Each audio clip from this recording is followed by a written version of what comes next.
നമോ ഭഗവതേ വാസുദേവായ. ഓം ഗംഗണപതയേ നമഃ. ഓം ശ്രീ സരസ്വത്യൈ നമഃ. ഓം ശ്രീ ഗുരുഭ്യോ നമഃ.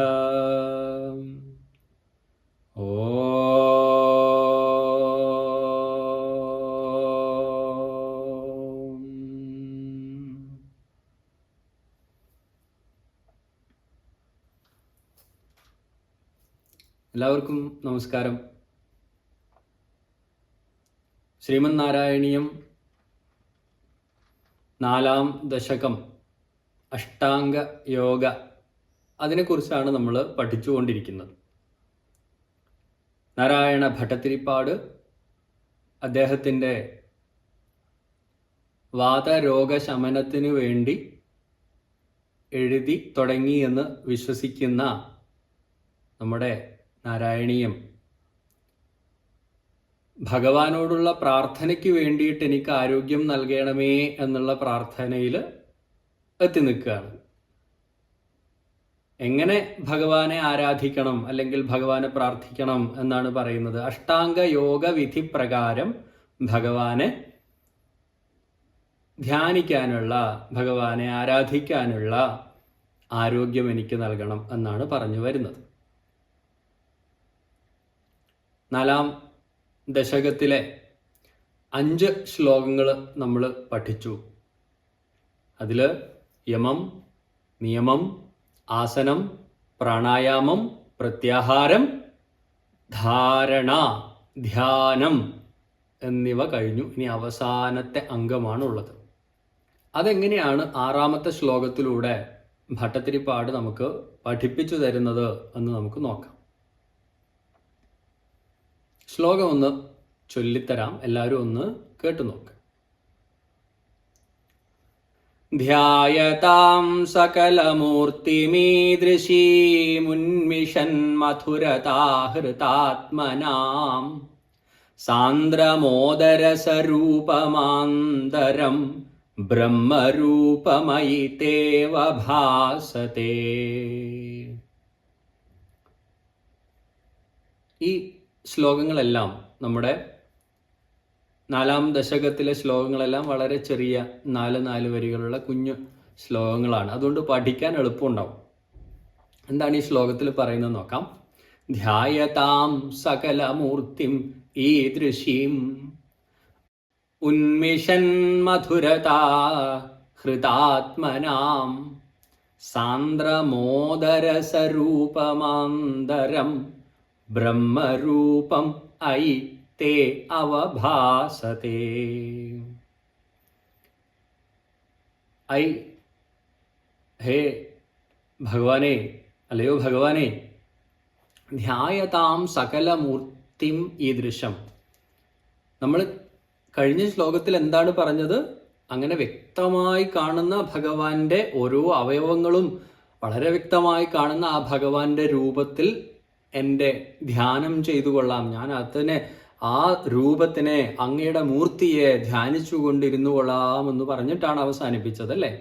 അങ്ങനെ വളരെ സകല മൂർത്തിം എന്നുദ്ദേശിക്കുന്നത് എല്ലാ അവയവങ്ങളും വ്യക്തമായി കാണുന്ന രീതിയിലുള്ള ആ മൂർത്തിയെ ധ്യാനിച്ചു കൊണ്ടിരിക്കുന്ന. പിന്നെ എങ്ങനെയാണ് അങ്ങനെ ധ്യാനിക്കുമ്പോൾ എന്താ സംഭവിക്കുന്നത്? ഉന്മിഷൻ മധുരതാഹൃതാത്മനാം. അങ്ങനെ വിരിഞ്ഞു വരുന്ന ഉന്മിഷൻ മധുരതാം, ആ മാധുര്യത്തിൽ ഹൃതാത്മനാം, അങ്ങനെ ആ മാധുര്യം നമ്മളെ ഹരിച്ചു കൊണ്ടുപോവാണ്, അല്ലേ? അങ്ങനെ അതിലങ്ങ് ലയിച്ചിരുന്നു പോവുകയാണ് നമ്മുടെ ഉള്ളം, നമ്മുടെ ഹൃദയം. ആ മാധുര്യത്തിൽ ലയിച്ചിരിക്കുന്ന നമ്മുടെ ഹൃദയത്തിനെ കുറിച്ച് നമ്മളെക്കുറിച്ച് പറയാണ്. അങ്ങനെയുള്ള ആ യോഗിയായിട്ടുള്ള ആൾക്കാർ, നമ്മളും അങ്ങനെ ആവണം. അതുകൊണ്ടാണ് നമ്മൾ എന്ന് പറയുന്നത്. അങ്ങനെയുള്ള യോഗിയായിട്ടുള്ള ആൾക്കാർക്ക് പിന്നെന്താണ് സംഭവിക്കുന്നത്? സാന്ദ്രമോദരസരൂപമാന്തരം, സാന്ദ്രമോദം, സാന്ദ്ര ആനന്ദകരമായിട്ടുള്ള ആ രൂപം, ആന്തരം, ഉള്ളില്, നമ്മുടെ ഉള്ളില് ബ്രഹ്മരൂപം, ആ ബ്രഹ്മരൂപം, സാന്ദ്രാനന്തകരമായിട്ടുള്ള ആ ബ്രഹ്മരൂപം തേ അവഭാസത്തെ, ആ ശോഭിച്ച് നിൽക്കുന്നു. അങ്ങയുടെ ആ രൂപത്തെക്കുറിച്ച് ഇത്രയും നേരം ധ്യാനിച്ചിരിക്കുന്നത് അങ്ങയുടെ മൂർത്തിയാണ്. അവയവങ്ങളോട് കൂടിയിരിക്കുന്ന അങ്ങയുടെ മൂർത്തിയെ ധ്യാനിച്ചു കൊണ്ടിരുന്ന ആൾക്കാരുടെ മനസ്സിൽ വിളങ്ങി നിൽക്കുന്ന ഒരു മാധുര്യം അങ്ങ് വരുന്നു. എന്നിട്ട് അവരുടെയൊക്കെ, നമ്മുടെയൊക്കെ, അല്ലെങ്കിൽ ആ യോഗികളുടെയൊക്കെ മനസ്സിനെ അത് ഹരിച്ചു കൊണ്ടുപോകുന്നു. അങ്ങനെ ഇരിക്കുന്ന സമയത്ത് ആനന്ദാത്മകമായിട്ടുള്ള അങ്ങയുടെ ആ ബ്രഹ്മരൂപം തെളിഞ്ഞു വരുന്നു. അവഭാസത്തെ, അങ്ങനെ ശോഭിച്ചു നിൽക്കുന്നു എന്നാണ് പറയുന്നത്. എന്താണ് ആ ശ്ലോകം മുഴുവനായിട്ട് നോക്കിയാൽ എന്താണ് മനസ്സിലാവുന്നത്? അല്ലയോ ഭഗവാനെ, അങ്ങയുടെ ആ എല്ലാ അവയവങ്ങളും വ്യക്തമായി കാണുന്ന രൂപം നോക്കിയിരിക്കുമ്പോൾ, ഉള്ളിലുള്ള രൂപമാണ് കേട്ടോ, പുറത്തല്ല, ഉള്ളിൽ ധ്യാനിച്ചു കൊണ്ടിരിക്കുന്ന സമയത്ത് ഉള്ളിൽ വിളങ്ങി നിൽക്കുന്ന ആ മാധുര്യത്താൽ ഹരിക്കപ്പെട്ടവരായിട്ടുള്ള അവരുടെയൊക്കെ ഉള്ളിൽ, ഞങ്ങളുടെയൊക്കെ ഉള്ളിൽ എന്ത് വരും? ബ്രഹ്മരൂപം, ആനന്ദദായകരമായിട്ടുള്ള ആ ബ്രഹ്മരൂപം. ആ ബ്രഹ്മരൂപത്തിന്റെ സ്വരൂപം നമ്മൾ ആദ്യത്തെ ശ്ലോകത്തിൽ പറഞ്ഞിട്ടുണ്ട്. എങ്ങനെയാണ്? സാന്ദ്രാനന്ദാവബോധാത്മകം. അങ്ങനെയുള്ള ആ രൂപം ഉള്ളില്, അങ്ങയുടെ ആ രൂപം ഉള്ളിൽ തെളിഞ്ഞു വരുന്നു. ഈ രണ്ട് രൂപം എന്ന് പറയുമ്പോൾ സംശയം ഉണ്ടാവാൻ പാടില്ല. ആദ്യം പറഞ്ഞിരിക്കുന്ന രൂപം എന്ന് പറയുന്നത് ആ വിഗ്രഹ രൂപത്തിലുള്ള സാക്ഷാൽ ഗുരുവായൂരപ്പൻ്റെ രൂപമാണ്. പിന്നീട് എന്താണ് വിളങ്ങി വരുന്നത് ഉള്ളില്? അത് പരബ്രഹ്മത്തിന്റെ ആ ഒരു ആനന്ദദായകരമായിട്ടുള്ള സാന്ദ്ര ആനന്ദാവബോധ രൂപമാണ് തെളിഞ്ഞു വരുന്നത്. അത് ഒന്ന് മനസ്സിൽ ഉറപ്പിച്ചു വെച്ചോളൂ. പിന്നെയും ഭഗവാന്റെ രൂപം എന്ന് നമ്മൾ കാണുന്ന ഓടക്കുഴലും വിളിച്ച് പീലിത്തിരുമുടി ഒക്കെയുള്ള ഭഗവാനെ അല്ല, അല്ലെങ്കിൽ സൂര്യസ്പർദ്ധി കിരീടം മുതൽ താഴോട്ട് വർണ്ണിച്ചിരിക്കുന്ന ആ ഭഗവാന്റെ രൂപമല്ല വരുന്നത്. സാന്ദ്രാനന്ദാവബോധാത്മകമായിട്ടുള്ള ആ രൂപമാണ് ഉള്ളിൽ വിടർന്നു നിൽക്കുന്നത് എന്നാണ് പറയുന്നത്. അതെങ്ങനെയാണ്? ഇവിടെ കഴിഞ്ഞ ശ്ലോകത്തിൽ ധ്യാനം എന്ന് പറഞ്ഞു. എന്നിട്ട് ഇപ്പോൾ നമ്മൾ വരുന്നത് സമാധി എന്നുള്ള അവസ്ഥയിലേക്കാണ്. എന്താണ് ഈ സമാധി എന്നുള്ള അവസ്ഥ എന്ന് നമുക്കൊന്ന് നോക്കാം. ഒരു രൂപത്തെയാണ് നമ്മൾ ഇത്ര നേരം ധ്യാനിച്ചു കൊണ്ടിരിക്കുന്നത്. ഗുരുവായൂരപ്പൻ്റെ രൂപത്തെയാണ് ധ്യാനിച്ചു കൊണ്ടിരിക്കുന്നത്, അല്ലേ?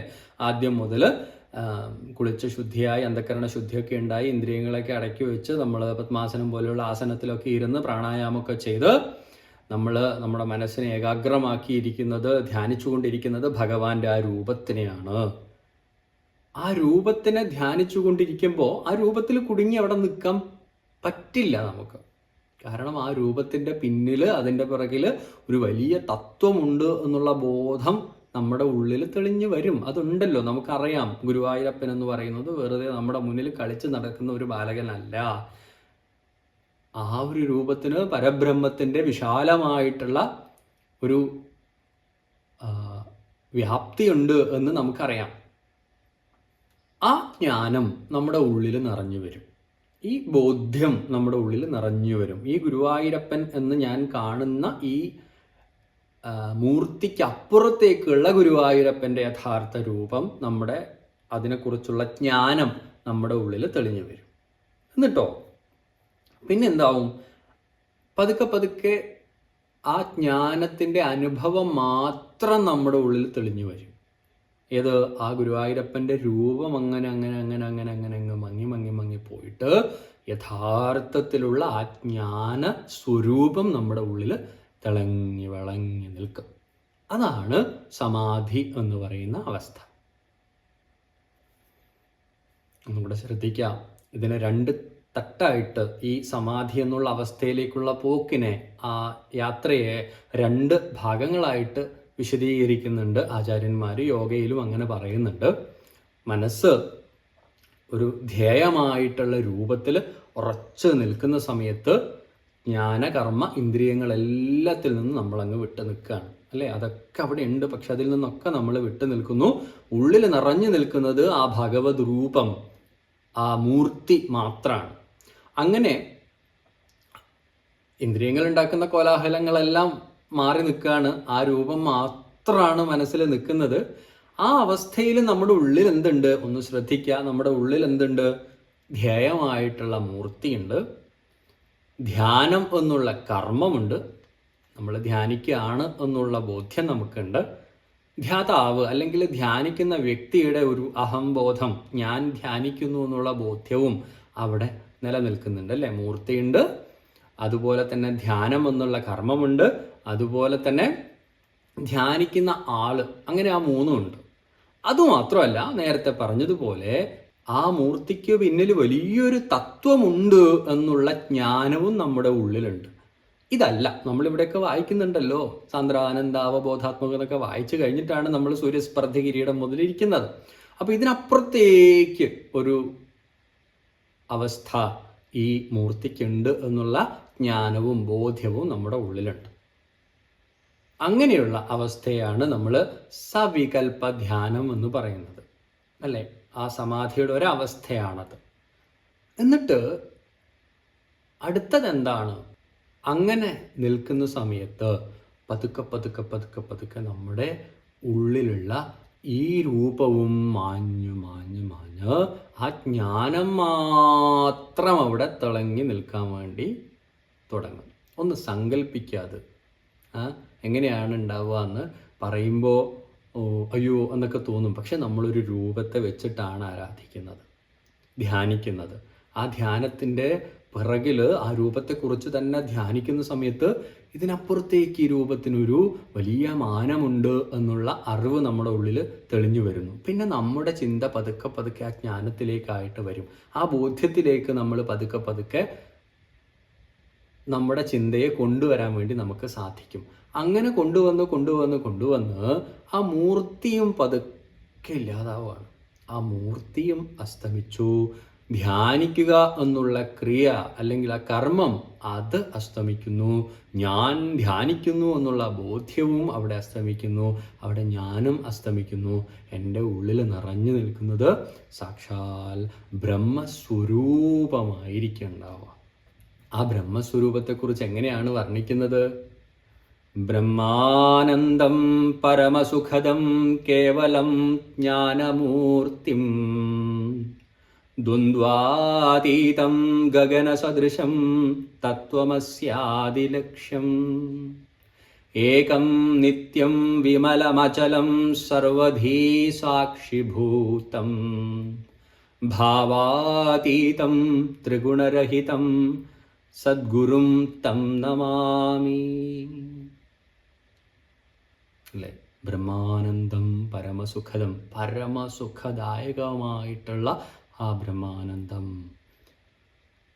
എങ്ങനെയാണ്? കേവലം ജ്ഞാനമൂർത്തിം.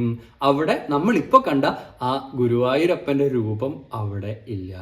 കേവലം ജ്ഞാനമൂർത്തിയാണത്. ജ്ഞാനം മാത്രമേ അവിടെ ഉണ്ടാവുന്നുള്ളൂ. ദ്വന്ദ്വാതീതം, അവിടെ ഗുരുവായൂരപ്പൻ വേറെ ഞാൻ വേറെ എന്നുള്ള ബോധ്യം അവിടെ ഉണ്ടാവുന്നില്ല. പിന്നെന്താണ്? ദ്വന്ദ്വാതീതം ഗഗന സദൃശം, അത് ആകാശം പോലെ വ്യാപിച്ച് കിടക്കുകയാണ് അല്ലേ. എത്ര പോയി കഴിഞ്ഞാലും ആകാശമുണ്ട്, ചിലപ്പോൾ വായു ഉണ്ടാവില്ല എന്നേ ഉള്ളൂ. ശൂന്യ ആകാശം എന്ന് പറഞ്ഞു കഴിഞ്ഞാൽ എവിടെ വരെ പോകുമെന്ന് നമുക്കറിയില്ല. അങ്ങനെ വ്യാപിച്ച് നിൽക്കുകയാണ്. ഗഗന സദൃശം തത്വമസ്യാദിലക്ഷ്യം. നമ്മളോട് തത്വമസി എന്നൊക്കെ പറയുന്ന തത്വങ്ങളുണ്ടല്ലോ, അഹം ബ്രഹ്മാസ്മി, തത്വമസി, പ്രജ്ഞാനം ബ്രഹ്മ എന്നൊക്കെ നമ്മൾ പറഞ്ഞു തരുന്ന അതിൻ്റെ ഒക്കെ ലക്ഷ്യം ഈ അവസ്ഥയിലേക്ക് നമ്മളെ കൊണ്ടുപോവുക എന്നുള്ളതാണ്. തത്വമസ്യാദി ലക്ഷ്യം ഏകം നിത്യം വിമലമചലം. അതിൻ്റെ എന്തൊക്കെയാണ് അതിൻ്റെ ഒരു വിശദീകരണം നോക്കൂ. ഏകമാണ്, അതെല്ലായിടത്തും അഖണ്ഡ കോടി ബ്രഹ്മാണ്ടത്തിലും ഏകമാണ്. നിത്യം, നിത്യമാണ്, എപ്പോഴും അതുണ്ട്. എപ്പോൾ തുടങ്ങി എപ്പോൾ അവസാനിക്കുന്നു എന്നൊന്നുമില്ല. നിത്യം വിമലം അചലം, അതിന് യാതൊരു മാലിന്യവും ഇല്ല. ആ മാലിന്യമൊക്കെ ഉണ്ടാവുന്നത് നമ്മുടെ മനസ്സിലും അതിൻ്റെ പ്രകൃതിയിലും ഒക്കെയാണ്. പക്ഷേ ആ തത്വത്തിന്, ബ്രഹ്മ ജ്ഞാനത്തിന്, ആനന്ദത്തിന് ഒരു മാലിന്യവുമില്ല. അചലം, അചലമാണ്. അതൊരിക്കലും അനങ്ങുന്നില്ല. അതിങ്ങനെ നിറഞ്ഞു നിൽക്കുകയാണ്. എത്ര പ്രപഞ്ചത്തിന് എത്ര വ്യാപ്തിയുണ്ടോ അത്രയും ഇടത്ത് അതങ്ങനെ വ്യാപിച്ചു നിൽക്കുകയാണ്. ആ രൂപത്തിന് ഒരു അളവില്ല, അതിന് മാലിന്യമില്ല, അതിന് ചാഞ്ചാട്ടമില്ല, ഇളക്കമില്ല. അതിങ്ങനെ നിറഞ്ഞു നിൽക്കുകയാണ്. ഏകം നിത്യം വിമലം അചലം സർവധീ സാക്ഷിഭൂതം. എല്ലാത്തിൻ്റെയും സാക്ഷിയായിട്ട് അത് നിൽക്കുന്നു.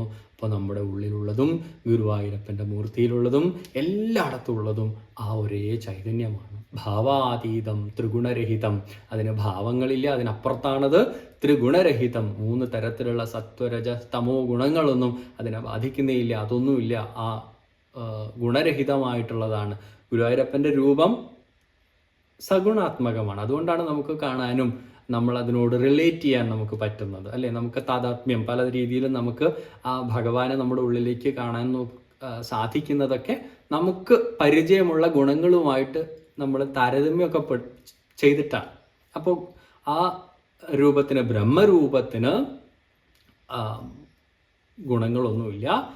സദ്ഗുരും തം നമാമി. അതാണ് യഥാർത്ഥത്തിലുള്ള ഗുരു എന്ന് പറയുന്നത്. ആ ഗുരുവിനെയാണ് നമ്മൾ നമിക്കുന്നത്. ഇപ്പം ഞാൻ നമിക്കും. കാരണം എന്താ? ഞാൻ സമാധിയിലേക്കൊന്നും എത്തിയിട്ടില്ല. സമാധിയിലെത്തിയ ഒരാളെ സംബന്ധിച്ചിടത്തോളം നമാമി, ഞാൻ നമിക്കുന്നു എന്ന് പറയാൻ മറ്റൊന്നില്ല. ഞാനും ആ ചൈതന്യവും ഒന്നാണ്. പിന്നെ ഞാൻ എങ്ങനെ നമിക്കും? ആ അവസ്ഥയിൽ നിൽക്കുന്ന ഒരാൾക്ക് നമിക്കേണ്ട ആവശ്യമേ വരുന്നില്ല. അതാണ് നമ്മുടെ മനസ്സിൽ വേണ്ടത്. എന്നാലും അവർ നമിക്കും. ജ്ഞാനികൾ അവരുടെ ബോധ്യത്തിൽ നിന്ന് മറ്റുള്ളവർക്ക് മാതൃകയാവാൻ വേണ്ടിയിട്ട് ലോക കല്യാണത്തിന് വേണ്ടി നമിക്കുന്നതായിട്ടൊക്കെ നമ്മളോട് പറയും. നമ്മുടെ അവസ്ഥ ഇപ്പം എങ്ങനെയാ? ഹരിനാമ കീർത്തനത്തിൽ പാടിയതുപോലെ ഒന്നായ നിന്നെ ഇഹ രണ്ടെന്നു കണ്ടളവിലുണ്ടായൊരിണ്ടൽ വധമിണ്ടാവതല്ല. ഒന്നായ ഈ നിന്നെ രണ്ടെന്നു കണ്ടളവിലുണ്ടായൊരിണ്ടൽ. അതാണ് ആ ബുദ്ധിമുട്ടാണ് നമുക്കൊക്കെ. എല്ലാത്തിനെയും വേറെ വേറെ വേറെ വേറെയാണെന്ന് നമ്മൾ ധരിച്ചു വെച്ചിരിക്കുകയാണ്. ആ ഇണ്ടലാണ് പ്രശ്നം. അത് മിണ്ടാൻ പറ്റാത്ത അത്രയും മോശമാണ്, അല്ലേ? നമുക്കെല്ലാം ഞാനൊന്ന്, അതൊന്ന്, ഇതൊന്ന്, അത് വേറെ ആൾ, മറ്റേ ആളെന്നൊക്കെയുള്ള ആ ഒരു ഇണ്ടൽ നമ്മുടെയൊക്കെ ഉള്ളിലുണ്ട്. മിണ്ടാവതല്ല. പണ്ട് രണ്ടല്ലാത്തൊരവസ്ഥ ഉണ്ടായിരുന്നു. അതിൽ നിന്ന് നമ്മൾ പിരിഞ്ഞ് പിരിഞ്ഞ് പിരിഞ്ഞ് പിരിഞ്ഞ് പല പല പല പലതായിട്ട് നമുക്ക് തോന്നാൻ തുടങ്ങി. കാരണം അപ്പോഴാണ് അഹങ്കാരം ഉണ്ടായത്. അതാണ് ആദ്യത്തെ ശ്ലോകത്തിൽ പറയുന്നത്.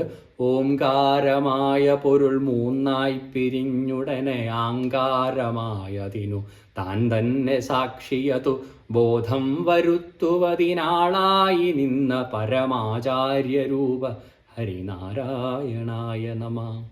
ഓംകാരമായ പൊരുൾ 3 പിരിഞ്ഞുടനെ ആങ്കാരമായി. അത് 3 അഹങ്കാരമായിട്ട് മാറുന്നു. ആ 3 ഭാവത്തിലേക്ക് അത് മാറിയത് കൊണ്ടാണ് നമുക്കിപ്പോൾ പിന്നെയും പലതായിട്ട് അങ്ങോട്ട് മാറുക. ആ പ്രകൃതിയായിട്ട് അങ്ങോട്ട് മാറുകയാണ്. ആ അഹങ്കാരമായിട്ട് മാറുകയാണ്. അതുകൊണ്ടാണ്. അല്ലെങ്കിൽ ഓംകാരം എന്ന് പറയുന്ന ബ്രഹ്മം മാത്രമേ ഉണ്ടായിരുന്നുള്ളൂ. ബ്രഹ്മത്തിന് മൂർത്തിഭാവമുണ്ട്, അതുപോലെ ഓംകാരത്തിന് മൂർത്തിഭാവമുണ്ട്, അതുപോലെ ബ്രഹ്മത്തിൻ്റെ ഭാവമുണ്ട്. അതുകൊണ്ടാണ് നമുക്ക് പെട്ടെന്ന് രണ്ടിനെയും ഒന്ന് ബന്ധിപ്പിക്കാൻ പാകത്തിനുള്ള ഒരു അക്ഷരമാണ് ഓംകാരം എന്ന് പറയുന്നത്. ബ്രഹ്മത്തിൻ്റെ ശബ്ദമായിട്ടാണ് നമ്മൾ എടുക്കുന്നത്. മൂർത്തിയായിട്ട് നമുക്ക് ആ ചിഹ്നത്തെ നമുക്ക് കാണാൻ വേണ്ടി സാധിക്കുന്നു. ആ ഓംകാരം, ആ ബ്രഹ്മമാണ് 3 പിരിഞ്ഞിട്ട് ഈ ലോകമായി, പ്രകൃതിയായി പരിലസിക്കുന്നത്. നമ്മളൊക്കെ ഈ പ്രകൃതിയുടെ ഭാഗമായതുകൊണ്ട് എല്ലാം വേറെ വേറെയാണെന്ന് ചിന്തിക്കുന്നു. ആ ചിന്തക്കപ്പുറത്തേക്ക് എല്ലാം ഒന്നാണെന്നുള്ള ചിന്തയിലേക്ക് ഉയർന്ന് അവിടെ അങ്ങ് ലയിച്ചിരിക്കുന്ന അവസ്ഥയാണ് സമാധി എന്ന് പറയുന്നത്. അത് നമ്മൾ മനസ്സിലാക്കിയെടുക്കുക. ഇത് പറയുന്നത്ര എളുപ്പമല്ല, പക്ഷേ പതുക്കെ പതുക്കെ പതുക്കെ പതുക്കെ അങ്ങോട്ടേക്ക് പോകാൻ വേണ്ടി സാധിക്കണം. ഭഗവാൻ ഭഗവത്ഗീതയിൽ അർജുനോട് പറയുന്നുണ്ട്, സ്വൽപ്പമപ്യസ്യ ധർമ്മസ്യ ത്രായതേ മഹതോ ഭയാത് എന്ന്. ഇത് എപ്പോഴും ഒരു മോട്ടിവേഷനാണ് കേട്ടോ. നമ്മൾ ഇത് ശ്രമിക്കുന്ന സമയത്ത് എന്നെ കൊണ്ട് പറ്റുന്നില്ലല്ലോ എന്ന് വിചാരിക്കുമ്പോൾ അർജുന പേടിക്കണ്ട.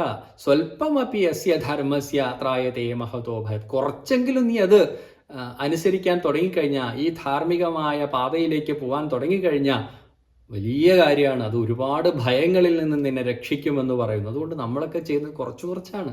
ഈ കുറച്ച് കുറച്ച് കുറച്ച് കുറച്ച് കൂട്ടി കൂടി കൂട്ടി കൂട്ടി വെച്ച് ഒരു ഘട്ടത്തിലെത്തുമ്പോൾ പൂർണ്ണമായിട്ടും നമുക്ക് സമാധിയിലേക്ക്, ആ ബ്രഹ്മത്തിലേക്ക് ഉയരാനും ആ ബോധ്യത്തിലേക്ക് ഉയരാൻ സഹായിക്കും. അത് എപ്പോഴും വേണമെങ്കിൽ നടക്കട്ടെ. അതിനെക്കുറിച്ച് ആലോചിച്ചിട്ട് നിങ്ങൾ പേടിക്കേണ്ട ആവശ്യമില്ല എന്ന് ആചാര്യന്മാർ 1000 വട്ടം നമ്മളോട് പറഞ്ഞിട്ടുണ്ട്. നമ്മൾ പതുക്കെ നമ്മളെ കൊണ്ട് പറ്റുന്നത് പോലെ നമ്മൾ ചെയ്യുന്നു. പക്ഷേ ഈ അറിവ് നമ്മുടെ ഉള്ളിലുണ്ടാവണം.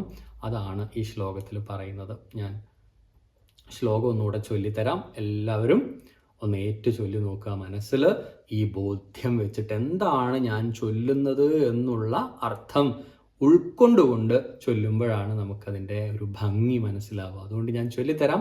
ഒന്ന് സങ്കല്പിച്ച് നോക്കൂ, എന്നിട്ട് ഏറ്റു ചൊല്ലൂ. ധ്യായതാം സകലമൂർത്തിമീദൃശീം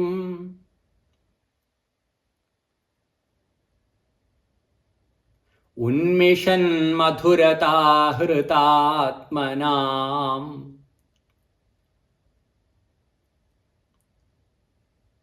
സാന്ദ്രമോദരസരൂപമാന്തരം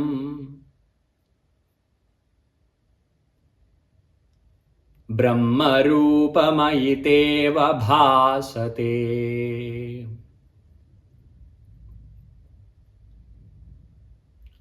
അപ്പോൾ സമാധിയെക്കുറിച്ചൊന്നും ആലോചിച്ച് നമ്മൾ ചിന്തിച്ച് ഭയന്ന് പേടിച്ച് ഇരിക്കേണ്ട ആവശ്യമൊന്നുമില്ല. ഭഗവാന്റെ രൂപം ഉള്ളിലിട്ടിട്ട് ധ്യാനിച്ചു കൊണ്ടേയിരിക്കുക. അങ്ങനെ ധ്യാനിച്ച് ആ ഭഗവത് രൂപത്തിൻ്റെ അർത്ഥതലത്തെക്കുറിച്ച് ചിന്തിച്ച് അങ്ങനെ ഇരിക്കുന്ന സമയത്ത് നമ്മൾ പോലും അറിയാതെ ഒരു ദിവസം അതങ്ങനെ വിടർന്ന് പരിലസിക്കും നമ്മുടെ ഉള്ളിൽ എന്ന് ആചാര്യന്മാർ പറയുന്നുണ്ട്. അതുകൊണ്ട് നമ്മൾ ആ ഭഗവത് രൂപത്തെ ആരാധിച്ച് ഭഗവത് രൂപത്തെ, ആ സ്വരൂപത്തെ മനസ്സിൽ ഉറപ്പിച്ച് വെച്ച് ആ സ്വരൂപത്തിൻ്റെ പിന്നിലെ അർത്ഥതലങ്ങളെക്കുറിച്ച് ചിന്തിക്കുക. നമ്മളിപ്പോൾ ചർച്ച ചെയ്യുന്നത് പോലെ ചിന്തിക്കാനുള്ള അവസരമാണ് നാരായണ ഭട്ടതിരിപ്പാട് നാരായണീയത്തിലൂടെ നമ്മുടെ മുന്നിലേക്ക് വെച്ച് തന്നത്. ആ ചിന്തിക്കാനുള്ള താല്പര്യം ഉള്ളത് കൊണ്ടാണ് നമ്മൾ ഇവിടെ ഇരിക്കുന്നതും ഇതിനെക്കുറിച്ച് ചർച്ച ചെയ്യുന്നതും. ആ ചർച്ചയും ചിന്തയും മുന്നോട്ട് കൊണ്ടുപോവുക. കുറച്ചു നേരം നമ്മൾ മനസ്സ് കണ്ണടച്ചിരുന്ന് ധ്യാനിക്കാനുള്ള ഒരു സാഹചര്യം ഉണ്ടാക്കിയെടുക്കുക. അങ്ങനെ ചെയ്ത് വരുന്ന സമയത്ത് ആ ഒരു ജ്ഞാനം പതുക്കെ വളർന്ന് ആ സ്വരൂപത്തെ പ്രാപിക്കും. ആ വിഗ്രഹം എന്നുള്ള ഭാവത്തിനപ്പുറത്തേക്ക് പോയിട്ട് ആ ബ്രഹ്മചൈതന്യത്തെ ഉൾക്കൊള്ളാൻ മാത്രം ശേഷി നമ്മുടെ മനസ്സിന് വരും. ആ അവസ്ഥയ്ക്ക് വേണ്ടിയിട്ടാണ് കാത്തിരിക്കേണ്ടത്. അതാണ് സമാധി എന്ന് പറയുന്ന അവസ്ഥ. സമാധി എന്ന് കേൾക്കുന്ന സമയത്ത് ജീവൻ വിട്ടു പോകുന്ന ഒരവസ്ഥയൊന്നും ചിന്തിക്കേണ്ട. യോഗയിൽ സമാധി എന്ന് പറയുന്നത്, അല്ലെങ്കിൽ ആചാര്യന്മാർ സമാധിയായി എന്നൊക്കെ പറയാറില്ലേ, അങ്ങനെ വിചാരിക്കേണ്ട. നമ്മൾ യോഗയിൽ സമാധി എന്ന് പറയുന്നത് ബ്രഹ്മത്തിലേക്ക് നമ്മുടെ മനസ്സ്, നമ്മുടെ അന്ധക്കരണം മുഴുവനായിട്ടും ലയിച്ചിരിക്കുന്ന ഞാനും പ്രപഞ്ചത്തിലെ മറ്റു വസ്തുക്കളും ഈശ്വരനും രണ്ടല്ല, വേറെയല്ല, ഞാനെല്ലാം ഒന്നാണെന്നുള്ള ഒരു ബോധ്യത്തിലേക്ക് നമ്മൾ ഉയരുന്ന അവസ്ഥയാണ് സമാധി എന്ന് പറയുന്നത്. അത് മനസ്സിലാക്കി വെക്കാം. അപ്പോൾ അടുത്ത ഭാഗമായിട്ട് അടുത്ത ദിവസം കാണാം. നാരായണായ നമോ നാരായണായ നമോ നാരായണായ നമോ നാരായണ നാരായണായ നമോ നാരായണായ നമോ നാരായണായ നമോ നാരായണ.